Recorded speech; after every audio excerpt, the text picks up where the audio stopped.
اب آج کا موضوع ہے شہادت علی رضی اللہ تعالیٰ عنہ۔ اصل میں حضرت علی رضی اللہ تعالیٰ عنہ کی شہادت بھی اسی الفتنۃ الکبریٰ کا تسلسل ہے۔ وہ جو عبداللہ ابن سبا کا پیدا کردہ عظیم ترین فتنہ تھا، اسی کا ایک نتیجہ حضرت علی کی شہادت بھی ہے، لیکن وہ بات ذرا تفصیل سے سمجھ نہیں ہو۔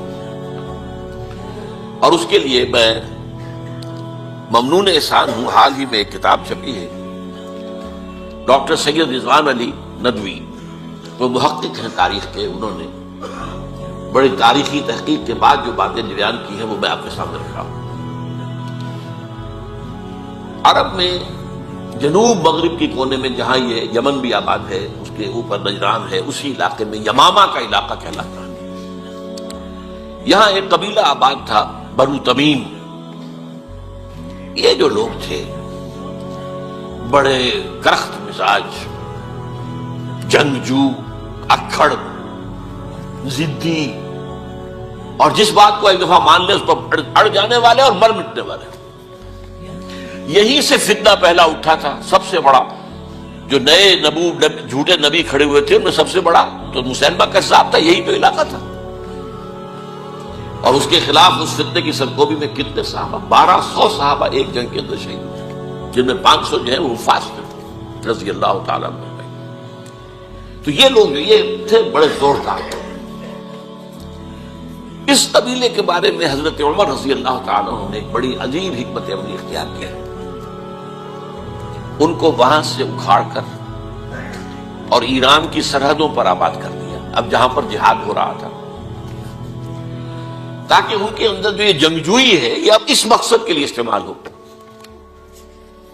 اب وہ دارالاسلام کی توسیع کے مقصد کے لیے استعمال ہو۔ اور وہ ہوئی۔ حضرت عمر نے 2 چھاؤنیاں بنائی تھی رضی اللہ تعالیٰ، کوفہ اور بصرہ، کیونکہ ظاہر بات ہے کہ اب جو اسلام کا دائرہ پھیل رہا تھا اور اسلامی حکومت پھیل رہی تھی، اور زیادہ تر جو ہے مشرق کی طرف پھیل رہی تھی، ایران، خراسان وغیرہ کی طرف۔ تو اب مدینے سے اس کا کنٹرول اتنا آسان نہیں تھا، فاصلہ تھا، تو چھاؤنیاں بنائیں تاکہ یہ اس سرحد کے اوپر یہ موجودہ مرکز رہے، یہاں فوجیں موجود رہیں، کہیں کوئی بغاوت ہو تو اس کو کچلنے کے لیے وہ قوت فوری طور پر دستیاب ہو سکے۔ یہ لوگ ہیں کہ جو عبداللہ ابن سبا کی فتنے سے سب سے زیادہ متاثر ہوتے۔ ان کی مزاج میں وہ کجی تو تھی نا۔ حضرت عمر بھی ان کا جو ایک مضبوط کنٹرول تھا انہیں دبائے رکھا ہے، اور ان کا رخ جو ہے ایک دوسری طرف موڑ کر اس سے اسلام کو فائدہ پہنچایا۔ لیکن اس کے بعد جب فتنہ جو آیا یہ عبداللہ ابن سبا، تو سب سے بڑھ کر یہی لوگ اس کے ماننے والے، اور انہی میں سے وہ لوگ تھے جنہوں نے جانیں بھی دے دی ہیں، جنہیں حضرت علی نے زندہ جلایا ہے، اس لیے کہ وہ کہتے تھے کہ علی خدا ہے۔ اے علی تم خدا ہو، تم ہمیں آگ میں جلا رہے ہو، یہ تو تم ہمارا امتحان لے رہے ہو۔ وَلَنَبْلُوَنَّكُمْ بِشَيْءٍ مِّنَ الْخَوْفِ وَالْجُوعِ وَنَقْصٍ مِّنَ الْأَمْوَالِ وَالْأَنفُسِ وَالثَّمَرَاتِ۔ اب وہ اس آیت کو اپنے اوپر منطبق کر رہے ہیں۔ تو یہ جو کرخت لوگ تھے، انہوں نے در حقیقت جو ہے عبداللہ ابن سبا کے کردار میں سب سے بڑا رول پلے کیا، اور انہی کے ہاتھ میں حضرت عثمان شہید ہوئے رضی اللہ عنہ۔ اور اس کے بعد انہوں نے حضرت علی رضی اللہ تعالیٰ عنہ کو اپنے گھیرے میں لے لیا، کیونکہ انہی کی کثیر تعداد موجود تھی مدینے میں جب حضرت عثمان شہید ہوئے۔ اس کے بعد اب ظاہر بات ہے کہ کوئی نہ کوئی تو خلیفہ ہونا چاہیے تھا۔ حضرت طلحہ سے کہا گیا، انہوں نے معذرت کر لی، حضرت زبیر سے کہا گیا، انہوں نے معذرت کر لی۔ اب ظاہر بات ہے کہ حضرت علی آخر امت کو چھوڑا تو نہیں جا سکتا تھا بغیر امام کے، انہوں نے قبول کر لی، اگرچہ حضرت حسن روکتے رہے کہ ابا جان یہ ان لوگوں کی بیعت جو ہے آپ قبول نہ کیجیے۔ حضرت حسن تو ان میں سے ہیں جو حضرت عثمان کے دروازے پر کھڑے تھے پہرے دار کی حیثیت سے، حسن اور حسین رضی اللہ تعالیٰ عنہ، انہیں تو معلوم تھا فتنہ جو کون لوگ ہیں۔ اس کے بعد حضرت علی رضی اللہ تعالیٰ عنہ نے اسی حکمت سے، جس حکمت کے تحت حضرت عمر نے یہ چھاونیاں آباد کی تھی، دارالخلافہ بھی مدینے سے کوفہ منتقل کر دیا تاکہ پورے عالم اسلام کو کنٹرول کیا جا سکے اس مرکز کے ساتھ۔ اس کا نتیجہ یہ نکلا کہ اب گویا کہ حضرت علی کے گرد ان لوگوں کا گھیراؤ مکمل، کوفے میں یہی تو آباد تھے، کوفی یہی تو تھے، حضرت عمر نے انہیں لا کے یہاں آباد کیا تھا۔ جب حضرت علی نے کوفے کو اپنا دارالخلافہ قرار دیا تو گویا کہ ان کا پھر عمل دخل بہت بڑھ گیا. ایک طریقے سے یہ کہا جا سکتا ہے کہ انہوں نے اب حضرت علی رضی اللہ تعالیٰ عنہ کو اپنے محاصرے میں لیا. چنانچہ جنگ جمل کے موقع پر یہ ہوا ہے کہ صلح ہو گئی تھی. حضرت عائشہ رضی اللہ تعالیٰ عنہ کے جو نمائندے تھے اور ادھر سے حضرت علی، صلح ہو گئی تھی، طے ہو گیا تھا کہ ہاں قاتلین عثمان کو جو ہے ان کو سزا دی جائے گی، قصاص لیا جائے گا حضرت عثمان کے قتل کا. لیکن ان لوگوں نے 10,000 آدمی کھڑے ہو گئے کوفے کے اندر، ہم سب قاتل ہیں عثمان کے، لوگ قصاص ان سے اگر لے سکتے ہو. جس کے نتیجے میں اور انہوں نے جنگ شروع کر دی. اور جب جنگ شروع ہو جائے تو پھر اس کے بعد تو کوئی نہیں دیکھ سکتا کیوں شروع ہوئی، کیسے شروع ہوئی، کس نے شروع کی. اب تو یا مارو یا مرو، دو ہی باتیں ہوتی. 10,000 مسلمان ایک رات میں شہید ہوئے جنگ جمل. اب اس کے بعد حضرت علی رضی اللہ تعالیٰ عنہ کی خلافت جو ہے حضرت امیر معاویہ نے ماننے سے انکار کر دیا. جب تک قاتلین عثمان کو سزا نہیں دیتے ہم بیعت نہیں کریں گے. یہ نہیں کہ دعویٰ کیا ہو کہ میں خلافت کا حقدار ہوں، یہ نہیں، لیکن یہ کہ آپ کو ان کو سزا دینی چاہیے. اب یہ تھا وہ مخمصہ جس میں حضرت علی رضی اللہ تعالیٰ عنہ وہ فرماتے ہیں کہ میرا ساتھ دو تو میں ان قاتلین عثمان سے سزا جو ہے ان کو سزا دے سکتا. ادھر انہیں پتا تھا کہ میں سرنڈر کرتا ہوں تو مجھے علی تک تو پہنچنے کوئی نہیں دے گا، راستے میں وہاں ختم کر دیں گے رضی اللہ تعالیٰ عنہ. تو یہ پیچ تھا ایک جو ایسا پڑا ہے. اب اس میں جب حضرت معاویہ اور حضرت علی کے مابین فیصلہ کن جنگ ہوئی، جنگ صفین جسے کہتے ہیں، جس میں 70,000 مسلمان ایک دوسرے کی تلواروں، تیروں، نیزوں سے قتل ہوئے. اس موقع پر حضرت معاویہ کی طرف سے ایک آفر آئی. قرآن مجید کو نیزے پر اٹھا کر لوگوں نے کہا کہ یہ خونریزی بند کر دو، ہم قرآن کا فیصلہ ماننے کو تیار ہیں. حضرت علی دیکھ رہے تھے کہ یہ اصل میں میری فتح کو شکست سے بدلنے کا پروگرام ہے. تقریباً فتح میری ہو چکی ہے، لیکن یہ جو طبقہ تھا یہ جو ان کا نہیں، بڑی ٹھیک بات کہہ رہے ہیں، وہ مانیے ان کی بات، جنگ بند.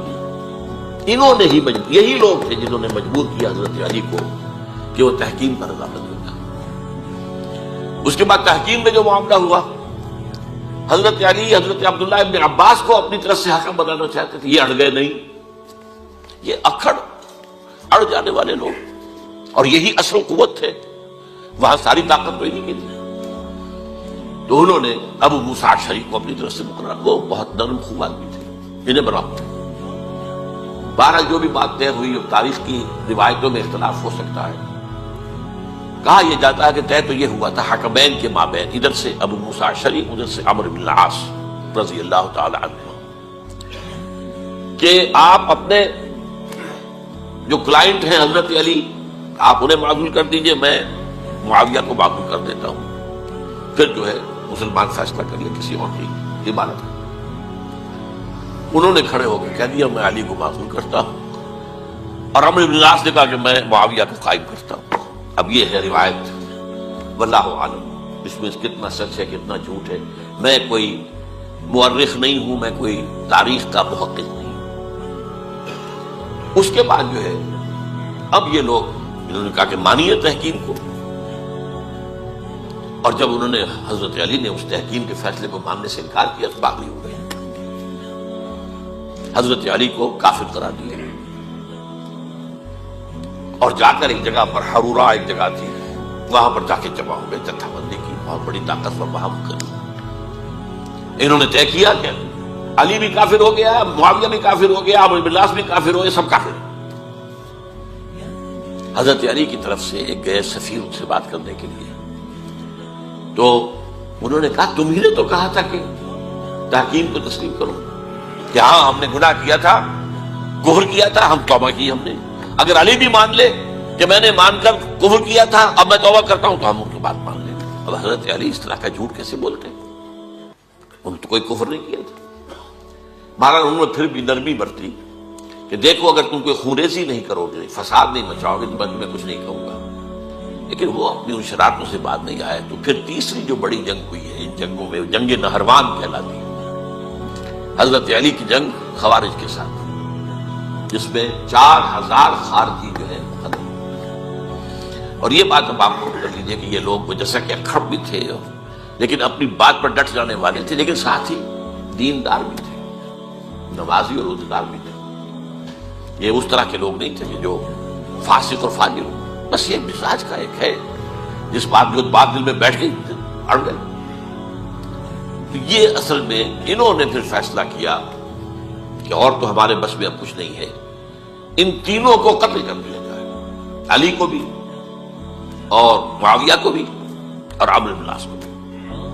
تو ایک جگہ ان کی سازش ہوئی، 3 آدمی معین ہو گئے، ایک ہی وقت کا طے فیصلہ ہو گیا، فلاں تاریخ کو فجر کے وقت تم جاؤ، وہ تم کوفے کی جامع مسجد میں جب علی نماز جماعت کرا رہے ہو خنجر میں مارو انہیں۔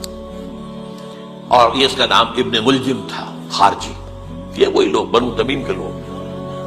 دوسرا جو تھا وہ دمشق میں حضرت معاویہ کو قتل کرنے شہید کرنے کے لیے پڑا۔ تیسرا مصر پہنچ گیا حضرت عمرو بن العاص کو۔ اب یہ بات اللہ کی طرف سے ہے، یہ تو اس کی مشیت ہے، اس کا فیصلہ ہے۔ حضرت علی پر وار کارگر ہوا، اب شہید ہو گئے۔ حضرت معاویہ پر وہ وار ذرا اوچھا پڑا، زخمی تو ہوئے لیکن آپ کی جان بچ گئی۔ عمرو بن العاص کو مسجد میں کسی معمولی کی وجہ سے، عذر کی وجہ سے فجر میں آ ہی نہیں سکے، لہذا حضرت علی کی شہادت ہو گئی۔ اب یہ ہے اصل پس منظر، کن لوگوں نے کیا شہید، اصل میں وہ سمجھ لینے کی بات ہے۔ یہ خوارج نے شہید کیا، لیکن خوارج کا فتنہ سبائی فتنے ہی کا آف شوٹ ہے، اسی کے ذیل میں ہے، اسی کی ایک شاخ ہے، اسی کا ایک نتیجہ ہے۔ یہ خوارج جو ہے بعد میں بھی ان کی مسلسل جو ہے وہ جنگیں رہی ہے۔ بہرحال اس صورتحال کو یہ سمجھ لیجئے کہ یہ خلفائے ثلاثہ رضی اللہ تعالی عنہ، حضرت عمر شہید، عثمان شہید، علی شہید۔ عجیب بات ہے کہ تینوں کا نام عین سے شروع ہوتا ہے، عمر عین سے، عثمان عین سے، علی عین سے، تینوں شہید ہوئے ہیں۔ لیکن یہ کہ یہ ہے تاریخی پس منظر۔